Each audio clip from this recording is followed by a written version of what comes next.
Hi, guys. Welcome. My name is Tara Keach, and I am here with you from the collective of Real Executive Women, also known as the Real Crew.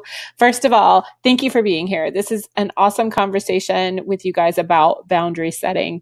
I don't know about you, but if you have ever felt resentful or fatigued or overextended, then those are huge flags that boundaries need to be established. And there are some easy ways to frame it for yourself so that you can create easy to implement and positive boundaries that help you and help all the others in your life in all the different areas where you're participating. So join us here.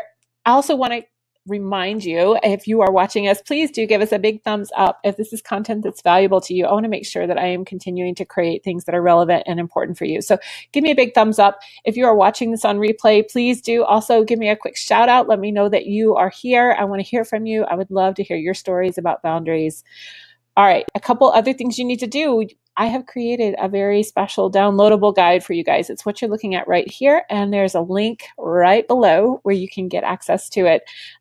It just helps you give you a couple of reminders and give you a worksheet where you guys can track your ahas and other key notes, and it's got some really great reminders about what boundary sort of mindsets that you can just continue to echo for yourself and repeat and refer back to. So thank you for being. My name is Tara Keach, and we are here with the collective of Real Executive Women. I am stoked to be with you today. We are talking all about setting really healthy, positive boundaries in our personal lives and in our work lives. The same principles apply. So I hope this is useful to you. This has been on my heart to share, and I'm grateful for the chance to have done a little research and pulled these things together, these perspectives together. So if you guys can do me a favor and just give me a quick hello that you're here. And if you're watching this on replay, if you guys can give me a thumbs up, let me know that you are watching this and that you have watched it. I appreciate it. All right, be sure to ask questions too as we go along. If there's anything that we're covering that you'd like more information on, I am glad to take your questions as we go through it. All right, so let's talk about boundaries. So first of all, let's talk about what it feels like when there are not boundaries. And I have learned this lesson really the hard way over and over in my life, but one story is really sticking out for me. And it's when I got a job that I was really proud of and looking forward to, but I was leaving a job where I felt obligated to see it all the way through. I was mid-project. The person who had hired me was a friend, and I felt like I was betraying her. And we'll talk about why feelings are really our choice in a little bit. But for this job, I was transitioning out. I gave way more than 2-week notice. I gave 6 weeks notice, which is ridiculous. I didn't have a boundary around that, around those expectations. I didn't set a boundary around my own time and my own value. And it led to a lot of resentment. It led to opportunity cost. And I'm not talking just lost opportunity. I'm also talking lost revenue opportunity for not being on the new job. The PTO was a debacle. So I actually lost time that I had earned. Boundaries, not having boundaries really bit me in the butt. So this is what it's looked like for me before. Let's talk about burnout too, because when you don't have boundaries, it's when you're susceptible to burnout. It's when you're feeling resentment, all sorts of emotional consequences, but there are a ton of physical consequences too. And I'll link to the article where they did a full review of the literature. But burnout can be attributed to type 2 diabetes, coronary heart disease, hospitalization due to cardiovascular disorder, musculoskeletal pain, tons of fatigue, headaches, gastrointestinal issues, respiratory problems, and then you're more susceptible to additional injuries. Guys, that's crazy. And that's because of burnout. And I believe that burnout is caused by not having the right amount of boundaries. There's tons of psychological effects too. So like insomnia, if you're feeling depressed, anxious, if you're being hospitalized for mental disorders or psychological health symptoms, they have proven that these are directly relatable back to having poor boundaries and back to having burnout at your job. So when you're disconnected from your purpose, when you're feeling stressed, it comes from a lack of boundaries. When you're feeling that way at work, if you're feeling resentment, that's another huge flag for you guys that boundaries are really in order. So I want to ask you this question. Are you currently giving away your time but feeling resentful about it? I think that that's an opportunity to discover or acknowledge your value and then begin to set boundaries around that and honor honor yourself, honor your value, honor your time, your energy, and your effort. So resentment is really when you feel like you're doing everything you can for somebody, but they don't appreciate it. You feel like you're being taken for granted. But what you really want when we're overextending ourselves, at least when I've overextended myself, is I do it thinking that I want to be caring and generous. I want to be perceived as a team player. I want to be appreciated for my efforts and praised for that, frankly. But what I always wind up is just feeling really stressed and burned out and really tired and overextended. And never when I am burnout, never when I don't set up boundaries do I ever perform at my best. I'm not just my best self when I do have those boundaries in place. I'm not at the top of my game when I'm overextending and not honoring my own time and energy. So boundaries really do help us be who we are at the core. It helps us find our joy. And for most of us, they are long overdue in at least one area of our lives. So I encourage you to think about that as we go through this today. Focus on what matters. And a reminder, there is a worksheet linked. Please go ahead and download it so you can follow along with this. There's really just a checklist of things to consider before you start setting boundaries, because you want them to be intentional. You don't want boundaries to be arbitrary or reactionary. So let's think first about boundaries. I just want to establish with you guys really quickly, and this is the first part here. By not having boundaries, you are hurting yourself and you're hurting the people that you want to serve. You're hurting those that you love the most. So lack of boundaries damages other people and it damages yourself. It damages you physically and emotionally, and it damages your performance and your reputation. Think about this too. This is Janet Lansbury, who I love. She's a parenting expert. You guys have heard me talk about her before. But if you're filling a role that isn't yours, or if you're doing something for your child that they are capable of doing themselves, what you're telling that other person is that you don't believe that they're capable of doing it themselves. So it's undermining their confidence in themselves, and it's undermining their potential to learn and grow. So if you're overextending yourself, think about this in terms of boundaries. If you are not honoring your boundary or the boundary of others' responsibilities, then you're telling that other person that you don't think they're worthy or capable. And I know that that's not the message you want. And I think we also can really clearly see how it damages ourselves. So just be mindful of that. Let's make sure that that's our baseline understanding. Establishing and honoring your boundaries is really important for you and for those who we love, who we want to serve. All right, so number 2, let's talk about what really matters. And this is not an easy, quick answer, probably. If you can determine what really matters and why it matters in your life, then that's the gold standard against which you're going to be able to weigh all of these decisions and priorities. And I am going to tease our book club that starts next week. It starts in August. We're going to read Simon Sinek's Start With Why. This is going to go really deep into that. But for the time being, let's ask yourself, in your role, and just take one hat that you wear. So in your job or at home, what's your end game? What is it that you really want for you? What is it you really want for others? And do you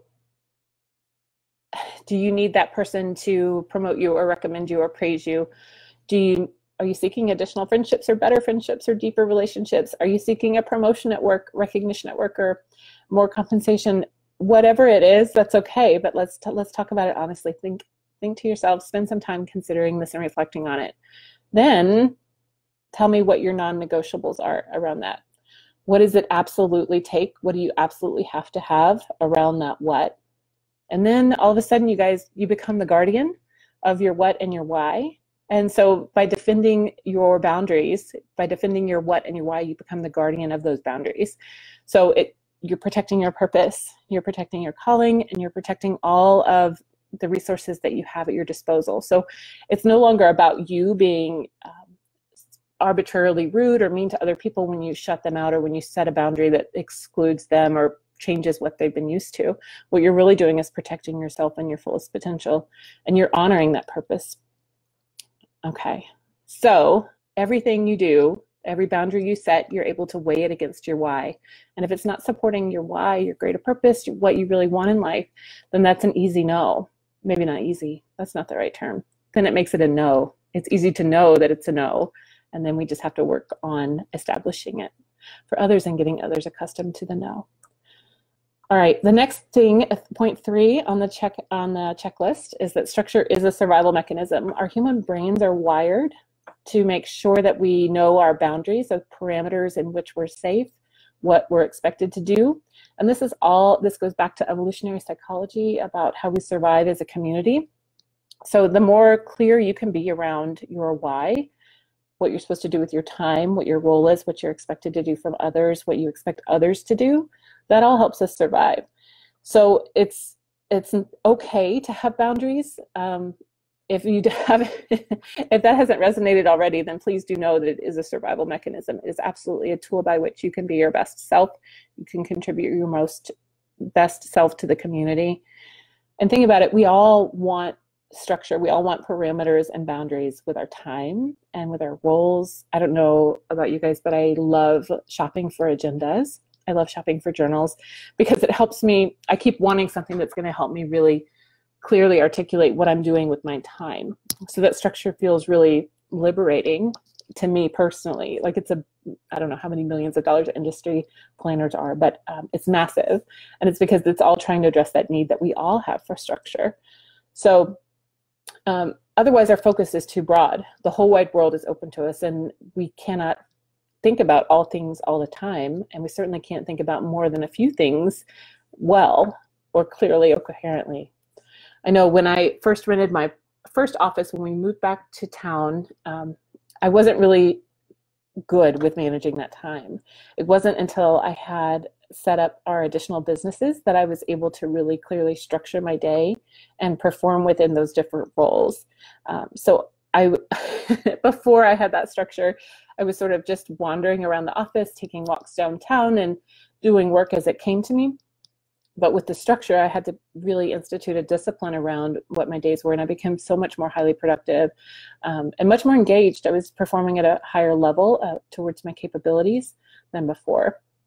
Okay, so number 4 is focus. So simplified focus really does allow us to have excellence in the area that we value. So focus is best on a discrete object. This is another story. I hope it's not too personal. I once went deep sea fishing because I got so extremely seasick. The waves were choppy. We almost didn't go out that day. But the advice that I kept hearing other people tell me is to focus on something. But we're out in the deep sea. The only thing to focus on that wasn't on the rocking boat was the horizon. I got to tell you guys, that was such a struggle for me. I was not able to focus on the entirety of the horizon. I had to pick one wave and sort of try to track that wave so that I could have one discrete object that I was focusing on. Otherwise, it was too much. My brain wasn't able to focus on one thing, and I kept feeling worse and worse. So focus is best when it's on a discrete object. The easier we can make this on ourselves, the more healthier we're going to be all the way around. So in as much as possible, please just be mindful of what you choose to focus on. All right, all of this is great information, right? But how are we really going to do this? It's all about what matters. For work specifically, these are my recommendations in your professional life. Create boundaries around your decision making. For a lot of us, and in so many instances when I work with my clients, I see the need for role clarity. So you need to know your role, and your others and your team and your clients and your supervisors and those that report to you need to understand their roles too. They need to understand what matters in that role, what's their why within that role, and then they need to plug that in to every decision that they make, to the work that they choose to prioritize within that day. And sometimes you have to go back and tweak that why or tweak that what, but the more clear you can be, and the more clarity you can give others around the expectations and roles, the further ahead everyone's going to be. It helps your boundaries for decision making. You know who's responsible for deciding what, and empower decision making. This is often something that I see as low-hanging fruit in some of the teams that I work with, where a lot of team members don't feel empowered to make decisions. They feel like their decisions are second-guessed or that their opinions aren't heard. If you can empower your teams to make their own decisions, it not only helps them excel by giving them their boundaries, but it also frees up your time, and you're no longer responsible for doing that. That's the essence of leadership, is the ability to delegate. And by empowering others to make decisions in the right roles, once they have clarity on what they're really supposed to do, what their objectives really are. It frees everyone up to perform better. The next recommendation, and you'll see this in a lot of articles, I saw this repeated throughout the research that I did, is really setting up designated time. I have one of my mentors who I admire so much is really very good at setting up one-on-ones. And that just means that every week or every other week or once a month, she has at least 30 minutes with every single one of her direct reports. And in that 30 minutes, you know that that is your protected time to raise issues and questions and get her undivided attention. It is so liberating for her to not have to answer or field a lot of chaotic, frenzied questions or tons of emails that her team can know that they have a place that's set aside to answer those questions. So those are really clear boundaries that she's established, and it works really well for her. I encourage you guys to try that if you get a chance. All right, this next piece is so hard. It's being less available. And I hope you know who you are when you're listening to this, but it's the hardest thing to do if you have friends that are nagging you all the time or refuse to take answers, but just continually bring you drama. If you have people at work who are coming to you with just nonstop nonsense, things that are completely outside of the scope of your responsibility or your area of interest, be less available. Stop answering, stop replying. Guys, we have the opportunity to train other people on how to treat us. So protect your time. Stop responding immediately. Stop responding to emails immediately. Hang out offline, away from instant messaging when you're focusing on something so that others know that they can't reach you. Because like Pavlov, when someone's constantly available and they constantly have answers or feedback or give us attention, we're going to continually go to them because our brains want the simplest path. And if that is the simplest, easiest path for other people to get information, then that's where they're going to continue to go. So train them that you are not always available. You are a scarce and valuable resource. And when you're not there, you do not owe anyone an apology for not being there or for not responding right away. Because what you're doing with the time that you're not responding to them is your actual job, is supporting your why and your what, and is delivering your highest capability and your biggest value add. So no apologies necessary. Of course, do this all responsibly. Don't just ghost on IM one day without telling your manager that you're setting aside time to work. But for those of you who need time away, who aren't having clear boundaries and who are having your time just sucked by other people's problems, stop responding. Train them not to seek you out. I hope these have been really helpful. I wanted to share, Lee Heffernan has been amazing and shared this really great example of what boundaries feel like. There are a couple bulleted here on this guide, and I hope you're able to download the guide and check them out too. They're really positive reminders. If nothing else, grab this and screen clip it and put it on your desktop, because just a reminder, it's not your job to fix other people. It's okay if other people get angry. You are not responsible and cannot control others' feelings. It's okay to say no. That's a huge one, to feel okay to say no, but that's a boundary, babe. It's also not your job to take responsibility for others. It is your job to make yourself happy. You get to control those thoughts that control the feelings. Nobody has to agree with you. You do have a right to your own feelings, and you are absolutely enough. All right, that's it for today's Boundary Masterclass. If you have questions, if there's anything you need, anything that you want, or anything related to boundaries that's interesting to you, I would love to hear from you. Please share your stories too. I know we are not alone in dealing with boundary struggles in the workplace. I hope to hear from you guys. Have a wonderful weekend, and we will talk to you soon.